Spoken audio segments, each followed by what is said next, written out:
Bonjour voisins, bonjour voisines, bienvenue à Gratitude. Non seulement un genre de mot entre gratuit et gratitude, mais aussi ton émission qui te parle des choses qui sont bonnes pour toi, pour ta santé, ton bonheur et ton bien-être en général. Je suis ton hôte Nathalie et aujourd'hui on parle d'émerveillement. J'ai la chance d'avoir avec moi une amie, Sylvie Y. Chartrand, qui va nous parler de son histoire de gratitude sur l'émerveillement. Mais avant, comme d'habitude, je vous fais un petit peu une revue de la littérature scientifique sur le sujet. Mais en réalité, moi et Sylvie, on a parlé beaucoup avant de choisir ce sujet-là parce que je trouvais qu'il y avait plein de sujets dont on pouvait parler, elle et moi, et qui seraient intéressants. Et puis, je suis vraiment contente qu'on soit tombé sur l'émerveillement parce que c'est un sujet vraiment, vraiment intéressant. Puis, je pense que ça englobe un peu toute la personnalité de Sylvie. Fait que tout d'abord, je vais vous donner une définition de l'émerveillement. Il y en a plein, à plein de niveaux aussi. Là. Mais j'ai trouvé deux beaux livres à la bibliothèque de Clarence Rockland. Cultiver l'émerveillement de Catherine Lécuyer. Et elle, ce qu'elle dit de l'émerveillement, elle dit « S'émerveiller, c'est ne rien tenir pour acquis, tout voir comme un cadeau ». L'autre livre dont je vais parler, c'est How, The New Science of Everyday Wonder and How It Can Transform Your Life par Dacher Keltner, qui est un spécialiste dans le domaine de l'émerveillement. Et lui, je vais traduire une traduction libre là, de sa définition de l'émerveillement. Il dit l'émerveillement, c'est l'émotion dont on fait l'expérience quand on est devant quelque chose de mystérieux, de vaste et qu'on ne comprend pas finalement. Donc, avec tout ça, qu'est-ce que ça nous apporte à nous en tant que personne? Bien, autre que les petits changements physiques qu'il peut y avoir, comme ça peut être des frissons, ça peut être un changement de rythme cardiaque, même une réduction de l'inflammation.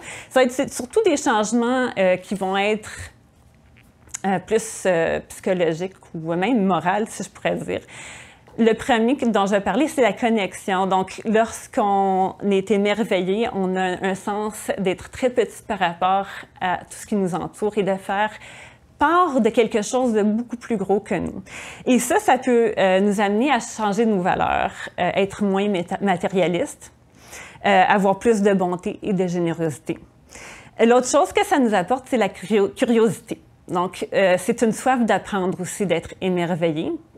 On en parle beaucoup, ça fait réfléchir. Et en nous faisant réfléchir, ça peut aussi développer notre pensée critique. Et aussi, d'un autre côté, même si on développe notre pensée critique d'un côté, on peut s'ouvrir à de nouvelles expériences, s'ouvrir à de nouveaux apprentissages. Mais la dernière chose, ça va agir sur notre humeur et notre joie de vivre. Plus d'émotions positives, plus de pensées positives et, dans le fond, améliorer notre vie en général. Donc, c'est tout du bon. Je vais passer à notre cadeau aujourd'hui, qui est notre entrevue avec Sylvie et son histoire, dans le fond, de gratitude. On a parlé de plein de choses, Sylvie, puis de ces plein de choses-là, il y avait toujours de l'émerveillement dans ce que tu parlais. Puis une des choses dont on a parlé, c'est les radios au printemps. Je ne sais pas si tu veux nous en parler. C'est comme ça que ça a commencé. Mais écoute, aujourd'hui, sais-tu qu'est-ce que j'ai le goût de faire en ce moment? Donne-moi tes mains. Merci d'être là, Nathalie. Merci d'être dans ma vie. Donc, mais oui, ça a commencé avec les radios printemps. Je dis, wow, hey, là, on part ça. Je dis, avant de partir de ces petites pousses-là, moi, ça commence le printemps tôt. Donc, c'est le tour des serres et prendre surtout mon temps. Donc là, j'arrive dans les allées et je cherche les nouveautés. Donc, quand je vous dis nouveautés, ça peut être aussi autant des semences, des plantes vivaces, des arbres. Je fais le tour, je prends mon temps et souvent, je les amène à la maison. À ce moment-là, c'est le temps du jardinage et je m'émerveille aussitôt que les pousses commencent, que ce soit la basilic, la laitue, les radis. C'est mignonne, deux petites pousses-là qui sortent de la terre. Écoute, c'est charmant et puis c'est complet. Mais qui m'a montré ça? De où ça part, ça? Ça fait 40 ans que je suis au même endroit à Plantagenet, dans l'Est ontarien. Et puis, j'ai un immense potager. Et puis, à un moment donné, j'ai des nouveaux voisins, mais c'est une Française. Et elle, je la vois le matin se promener pieds nus dans la rosée en jaquette. Je dis, voyons donc, ça se fait pas, ça. Puis je la regarde, matin après matin, elle fait le tour de ses fleurs, prend bien son temps. Je dis, wow, une inspiration. J'ai dit, c'est comme ça qu'il faut vivre.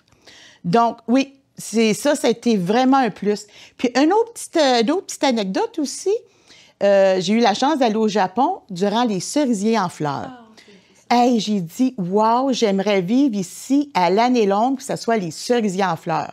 Et une Japonaise de me répondre, mais non, madame, non, vous avez rien compris. Et c'est le mot éphémère qui est sorti.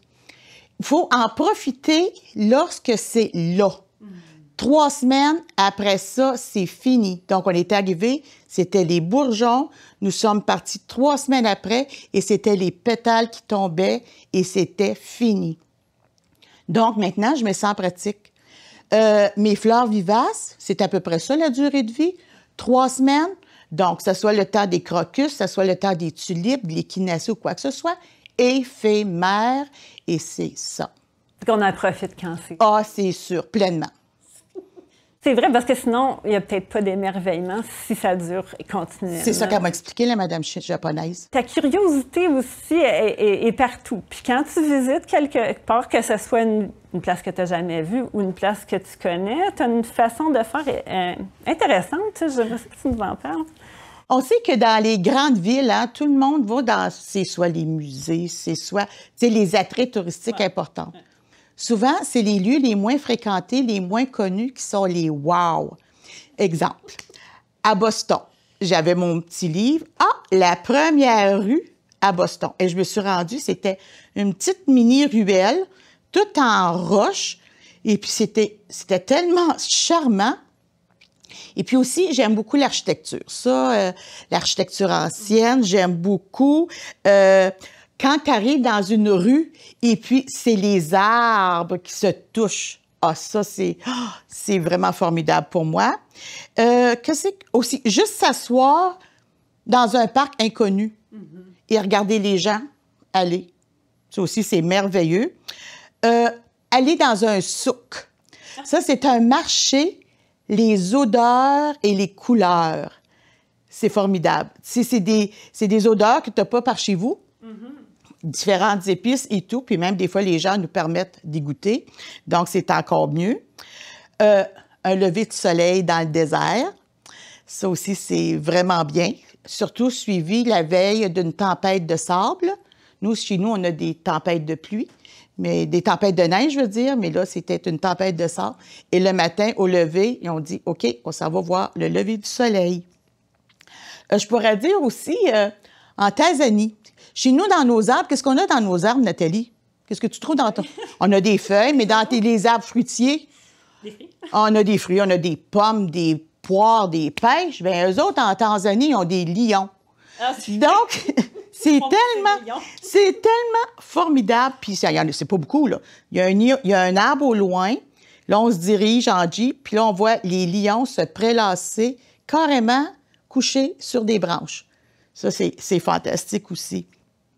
Mais par contre, avec les années, c'est beau, ça, tout ce qui est architecture, tout ça. Mais maintenant, quand je voyage, je m'attarde aussi au regard des gens. Ah. Puis, peut-être j'ai cette facilité-là, mais j'ai pas peur de regarder les gens dans les yeux. Que ce soit un itinérant, un marchand, un premier ministre, c'est tout, pour moi, c'est tous des gens égaux. Donc, oui, ça, maintenant, je m'attarde plus sur le regard des gens. Les visites, tu nous as parlé comme de plusieurs cités à l'extérieur du Canada, mais ici, si on reste dans notre l'Est ontarien, est-ce qu'il y a des choses qui t'émerveillent quand même? Ah, ben oui! Le regard des gens, évidemment, ça reste. Ah oui! Si t'en parlais avec mon mari, je suis une touche-à-tout. Puis apparemment, hey, c'est drôle, hein? Ça, j'ai vu ça. Une touche-à-tout, apparemment, que ça serait pas bien vu. Ah non? Non! Parce que tu peux jamais te concentrer à fond sur un domaine. Oh, bienvenue dans le club. Mais j'ai dit, quelle vie plate! Ah oui. J'ai dit, moi, j'aime bien mieux un peu de tout. Je fais partie d'une chorale. Oui. Et puis, ça fait 2 ans. C'est la chorale de l'amitié de l'Orignal, justement. Et puis, à un moment donné, tu chantes, tu te pratiques. Puis à force de te pratiquer, bien, tu t'es supposé devenir un peu meilleur. Mais là, à un moment donné, il y a des notes que tu chantes, puis écoute, tu te fais vibrer. Wow! Ça, c'est quelque chose. Parce que ça, moi, je l'ai pas c'est la première fois que j'expérimente ça par moi-même, que je chante et je me fais vibrer. Mais par contre, j'ai déjà vu des spectacles. Mettons, tu vas au Centre Bell, il y a 18 000 personnes et t'attends le groupe. Moi, j'appelle ça la vibe. Ah! Ça, là, ça te part là, des orteils et ça te monte. C'est tellement fantastique, c'est vraiment... Tu peux être accro à ça. Et puis aussi, la vibe, quand on va chercher ça aussi, ça peut venir aussi simple que de la cornemuse. Et aussi, j'ai un autre exemple pour la musique là, qui vient te chercher en dedans, c'est les powwows autochtones. Ah oui. Ça, j'ai eu la chance d'en vivre un. Le boum, boum, boum, boum, boum, là. Mais tu te sens le cœur, là, battre et physique. Je pense que c'est ça l'idée aussi, ça représente les Batman. Oui. Puis là, le chef qui arrive et les petits qui se mêlent. Puis là, quand il demande à la foule, si on veut les accompagner, c'est plus fort que toi, tu te lèves, tu y vas. J'avais tendance à aller dans la direction de... C'est quelque chose qu'on partage, l'émerveillement. Ah oui. C'est quelque chose qui... Ah oui, parce que j'ai d'autres... Moi, parce qu'à un moment donné, je me suis assise, j'ai dit, coudonc, parce que j'ai vu, je t'ai dit tantôt, j'étais une touche à tout. Bien, ça va être... J'en ai quelques-uns, là. Je fais aussi l'aide à la lecture en première, deuxième année. Nice. On pourrait être rigide avec l'aide à la lecture. Le petit arrive à son pupitre. OK, on commence. Non. Non, je prends le temps de toujours lui demander, premièrement, comment est-ce qu'il va, puis de jaser un peu avec lui. Premièrement, bien, ça développe son vocabulaire. Oui. Et puis aussi, j'ai beaucoup d'attention envers ces petits-enfants-là. Puis au bout de 2, 3, 4, 5 minutes, là, je dis, OK, maintenant, on va commencer à lire. Et puis, qu'est-ce qui est plaisant? Moi puis l'enseignante, on a fait l'entente, j'ai pas de sablier. Donc, j'ai pas de temps. Ça peut être un 10 minutes, un 15 minutes, pas de stress. C'est peut-être 5 dans mon avant-midi ou 3, c'est la même chose. Donc, c'est tellement du 1 à 1 avec l'élève. Ça, c'est de l'émerveillement de ma part et de sa part, et aussi de lui apprendre à aimer la lecture. C'est ça qui est lui. Bien, je pense que dans mes lectures, j'ai bien vu que c'était aussi la lenteur, le fait de ralentir son rythme. Parce que tu peux pas... Mais je pense que ça vient à une autre de mes questions. Là. Est-ce que tout le monde peut s'émerveiller? Tout le monde... Est-ce qu'on a la capacité d'émerveiller? On a la capacité, Nathalie. Ça, on l'a. Mais je t'avoue, j'ai travaillé pendant une dizaine d'années dans une banque alimentaire. Tu sais, quand tes besoins de base sont pas remplis, frigo vide, armoire, peut-être qu'il te reste une boîte de macaroni, logement so-so, les enfants habillés pas comme les autres, je sais pas si tu as de quoi t'émerveiller. Je le sais pas. On devient adulte trop vite. Puis l'émerveillement, c'est vraiment une qualité de l'enfance, là. Une qualité de l'enfance, mais aussi, c'est d'avoir le temps. Oui. C'est d'avoir le temps. Il faut que tu prennes le temps de t'émerveiller. Mais pour venir à ma banque alimentaire, pour avoir donné moi-même, d'avoir aussi préparé des boîtes et même accueillir les gens, hey, je te dis, là, j'étais prête à tout leur donner, là. Surtout quand c'était une famille qui arrivait, là, la boîte aurait été plus pleine que ça, là. Puis surtout quand c'était aussi pendant l'hiver, la guignolée, puis donner dans le temps des fêtes. Bien, écoute, toi, tu sais que chez toi, là, c'est même pas... t'as même pas y penser. Ouais. Mais eux, puis ils reçoivent souvent là, leurs denrées. Ça, j'aimerais passer un petit message. Souvent, ils vont faire la distribution des denrées 2 semaines avant Noël. Oh. J'ai dit, wow! J'aimerais savoir qu'est-ce qui reste, là, parce qu'ils en ont besoin là. Donc, c'est ça. Si c'est frais, ça garde pas jusqu'à 2 semaines. Oui, puis c'est pas tout le monde, hein, aussi, qui a des congélateurs. Tu sais, des fois, tu penses, on va leur donner ça. Bien oui, mais ils ont le congélateur du frigo, puis le frigo, et c'est tout. C'est comme ça. Oui. L'émerveillement, C'est pas c'est à la portée de tous si on a les moyens. Si on a les moyens. Puis si on a vraiment les moyens, est-ce que tu penses qu'on peut, comme dit Catherine, là, cultiver l'émerveillement? Est-ce que c'est possible? Ah oui. Ah oui, oui, oui. Mais c'est possible. Mais moi, je dis toujours, émerveillement égale le temps. Parce que tu peux... Aujourd'hui, tu sais, là, ça va vite. Des mamans, là, qui ont des postes, des hauts postes, avec les enfants, qui ont super des activités, les fins de semaine hyper chargées. T'as-tu le temps de t'attarder, mettons, à une nouvelle fleur qui a poussé dans ta parterre? Ou... Je doute très fort. Je doute très fort. Oui. Même si ça prend pas beaucoup de temps, c'est déjà le temps qui est déjà réduit de quelque part d'autre. Mais ils sont même pas là. Ils sont même pas là. Ils sont même pas là. Est-ce que tes émerveillements se passent n'importe quand? Est-ce que tu penses que tu trouves beaucoup d'émerveillement ou c'est spontané ou ça vient plus ou moins... C'est tellement spontané. C'est tellement comme ça. Tu te lèves le matin et tu sais pas qu'est-ce qui va t'arriver. Tu laisses aller ça. Tu es ouverte à l'expérience. Oui. Okay. Puis qu'est-ce que j'aime aussi, c'est, mettons que je m'en vais dans un musée. Bon, puis j'ai le goût d'être émerveillée par les œuvres et tout et tout. Mais là, je te le dis, là, je m'enferme dans ma bulle. Tu pourrais passer à côté de moi, je te vois même pas. Puis je me le permets de faire ça aussi. C'est pas de dire, je vais-tu rencontrer une connaissance? Non, non, non. Je suis vraiment dans le moment présent. Oui. Bien, je pense que ça fait partie, comme j'ai dit, de la pleine conscience, d'être dans le moment présent. Dans le fond, l'émerveillement, c'est vraiment comme un cadeau que tu reçois. Oui. Tu peux pas faire les démarches pour être émerveillé, sauf avoir une ouverture d'esprit. Justement. C'est ça. Mais je vais te dire quelque chose. Je me compte tellement chanceuse. J'ai été une maman à la maison. Ça, c'est par choix. J'ai décidé d'avoir mes enfants. J'avais 28 ans et mon mari en avait 37. Puis lui, il travaillait dans la construction. Donc, j'aurais pu dire, OK, je m'en vais sur le marché du travail. Hey, mais veux-tu que j'ai dit quelque chose? Je m'aurais tapé, aller mener les enfants à la garderie, aller faire ma journée au travail, aller chercher les enfants à la garderie, les faire souper et les coucher. Ah, j'ai dit non, non, non, non, non. Je ne vais pas connaître ce stress-là. Donc, c'est ça. J'ai été une maman à la maison. Et puis, aussi, j'ai eu la chance d'allaiter mes enfants. D'avoir, oui, parce que dans ce temps-là, dans les fins des années, au début des années 90, disons que c'était revenu la mode, ça, l'allaitement. Donc, oui, j'ai été... c'est une forme d'émerveillement? Ah, c'est sûr! Ça rentre dans mes tops. Dans mes tops. Ben oui. Tu prends ton petit bébé, tu sais, c'est bien beau, tu as pris tes cours prénataux, là. Tu prends ce petit bébé-là, puis tu sais que tu as du lait, et tu le colles sur ton sein, puis tu le nourris, et tu as le visuel. Écoute, ça fait partie des mystères. C'est un peu comme enfanter, puis... Tu penses que c'est comme un mystère, toi? Ben... Un mystère?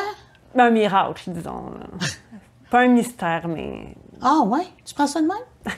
OK, oh, c'est bon. Non, non, mais OK, c'est correct si tu le vois comme ça. Dans le sens que... Oui, je vois, c'est tellement... C'est naturel. C'est naturel. Oui, c'est naturel. C'est comme naturel comme te nourrir 3 fois par jour. Tu nourris ton enfant. Puis après ça, bien... Tu le vois grandir et tout et tout. Bien, parlant d'enfants, là, oui. On va revenir aux enfants parce que j'avais un petit passage que je voulais. Parce qu'on dit vraiment que la capacité d'émerveillement, c'est tout naturel quand les enfants sont jeunes. Puis c'est ça que Catherine Lécuyer raconte dans son livre. Comme les enfants s'émerveillent dès leur naissance et comme l'émerveillement est un désir de savoir, cette possibilité infinie de connaître suscite chez eux de l'émerveillement. Les adultes, pour leur part, n'éprouvent aucun intérêt pour le mystère. Ils préfèrent tout rationaliser, tout réduire à la mesure de ce qu'ils sont capables de comprendre. Puis ça expliquerait pourquoi, avec le temps, on aurait moins tendance à être capable de s'émerveiller. Même si, bon, c'est un peu fort parce que toi, tu es capable de t'émerveiller. Donc, il y a des adultes qui sont capables de le faire. Mais est-ce que tu penses qu'on peut partager cette expérience-là avec les enfants? Définitivement. Définitivement. Oui. En commençant quand ils sont tout jeunes. Quand ils sont tout jeunes. Comment je pourrais te dire? Par le goût, leur faire goûter plusieurs aliments. Après ça, par le toucher. Tu sais, là, quand tu vas magasiner, là, tu dis toujours « touche pas, touche pas, touche pas ». Oui. Et non! Ou être ouvert à ce qui fasse toute l'expérience de choses. Justement. Le toucher, la vue. Même, je vais te raconter, quand ils sont en âge de marcher, comme de raison à 3-4 ans, là, moi, qu'est-ce que je trouve formidable? C'est les mini chariots d'épicerie à l'épicerie. Ça, je trouve ça drôle. C'est... Bien, il faut que tu aies le temps. Oui. Puis prendre le temps de choisir. OK, aujourd'hui, est-ce que tu préfères les raisins? Les bleus, les noirs ou les mauves? Tu sais, c'est pas prendre. Et puis aujourd'hui, combien est-ce qu'on choisit de pommes? Va les choisir. Puis là, des fois, tu leur donnes des petites permissions. Quand tu arrives dans la rangée de biscuits, là, puis c'est à la hauteur, sont à la hauteur, tu leur donnes la permission de choisir eux-mêmes la sorte de biscuit. Ça, c'est fantastique. C'est la curiosité, c'est le toucher, puis c'est prendre le temps, puis c'est comme ça que les enfants commencent à s'émerveiller. Oui. Ouais. Tout est mystérieux pour eux. Tout est, dans le fond, nouveau, donc tout est émerveillement. Puis aussi, la seconde étape, c'est quand ils commencent à vieillir et là, ils commencent à cuisiner. Mais je te parle pas de 10, 12, 13 ans. Je te parle encore de 3, 4, 5 ans. La première fois, je me souviens, que mes enfants ont cassé un œuf. C'était tellement drôle. Tu sais, tu casses ton œuf, OK, c'est correct, tu l'as manqué ou tu l'as pas manqué, puis c'est pas grave. Puis à 6 ans, quand ton jeune est capable de faire des crêpes pour la famille, bien, tu te dis, waouh, ils sont bien partis. Parce qu'aujourd'hui, là, tu sais-tu, Nathalie, j'ai découvert quelque chose. Dans un petit couple, là, bien souvent, ça soit. Mettons, c'est un couple hétéro. Bon, il y a le garçon et la fille, ou que ce soit 2 gars, 2 filles, ou quoi que ce soit. Il y en a toujours un qui aime plus cuisiner que l'autre. Bien, aujourd'hui, dans les couples hétéros, souvent, là, c'est les garçons qui sont plus autonomes, qui aiment beaucoup papoter. Ah bon? Oui. Donc, je me félicite. Puis les filles, coudonc, ça suit. Puis, il y en a qui s'assument, puis qui aiment moins ça. Puis c'est correct. Ben, c'est important que les deux sachent ça. C'est sûr. Non, c'est plus comme déjà, là, tu sais, même pas avant mon temps, tu sais, déjà, c'était la femme... On change, on évolue, hein? C'est un bon signe. Oui, c'est sûr, même les tâches ménagères. Quelque chose de s'émerveiller. Oui. C'est drôle parce qu'on parle de nourriture, puis moi, une des choses qui m'émerveille, c'est quand je fais du pain, puis tu mets la levure dans l'eau chaude, l'eau tiède, puis là, tu vois la levure s'étendre. Puis c'est un peu le genre de miracle que je disais tantôt. On comprend d'où ça vient, on sait pourquoi, tu sais, comment on fait les bébés, comment le lait est fait par le corps. Mais c'est quand même des miracles de voir comme cette vie-là apparaître comme ça. Puis c'est ça que je voulais dire. Justement. Oui. La nature, dans le fond, dans les livres que j'ai lus, ils disent que la nature est un facteur d'émerveillement très, très, très grand. Là. Oui. Nous, on est chanceux ici, dans la région de Presque-Tressol. Il y a énormément de bois, de places où se déplacer en nature et profiter des petits radis au printemps. Puis même, on est chanceux aussi parce qu'on connaît les 4 saisons. Donc, oui. Ça bien, on parlait de quelque chose d'éphémère. C'est vrai qu'à chaque saison, il y a des nouvelles choses qui apparaissent, puis on peut en profiter. Justement. Est-ce qu'il y a des situations, est-ce qu'il y a des personnes ou des situations qui vont briser ces moments d'émerveillement pour toi? Qu'est-ce qu'on en fait de ces gens? Non. Aucunement. Non. Aucunement. On laisse pas... On les laisse pas faire, on les laisse pas... Non. Sans les ignorer. Puis je pense qu'à un moment donné, on connaît ces gens-là, hein? Oui. C'est soit que, tu sais, on est cherché à les... Il y a des rapprochements ou des éloignements, puis ça se fait naturellement, mais il faut que tu sois à l'écoute, par exemple. Oui. Il faut que tu sois à l'écoute. Fait qu'on les laisse... Parce qu'il y a des gens plutôt pessimistes vont avoir tendance à briser la magie. La magie, oui, exactement. Oui, cette magie-là. Oui. OK. On reste entre nous. Puis finalement, tu sais, dans le fond, c'était une histoire de gratitude sur ce qui est là dans notre vie. Puis c'est gratuit, l'émerveillement. Qu'est-ce que ça t'apporte, l'émerveillement? Oh, moi, ça m'apporte un effet de bien-être. Vraiment, là, c'est... Oui, un effet de bien-être. Et puis... Le soir, en me couchant, ben j'ai dit merci la vie. Merci la vie de m'avoir choyée. Puis d'être, il me semble que je me sens une personne vraiment équilibrée. Donc, merci pour ça. Oui, donc ça serait ça le message. Tous les jours, dans le fond, on a quelque chose à s'émerveiller un peu.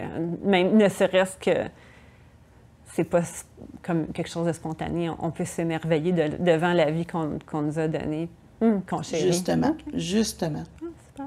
Ça a été vraiment, vraiment super de t'avoir avec nous, Sylvie Y-Chartrand. Je vous rappelle là, que une de mes amies et maintenant une de nos entrevues ici à Gratitude. Je vous remercie aussi, voisins, voisines, d'avoir été avec nous et je vous dis à la prochaine. N'oubliez pas de vous émerveiller à la vie.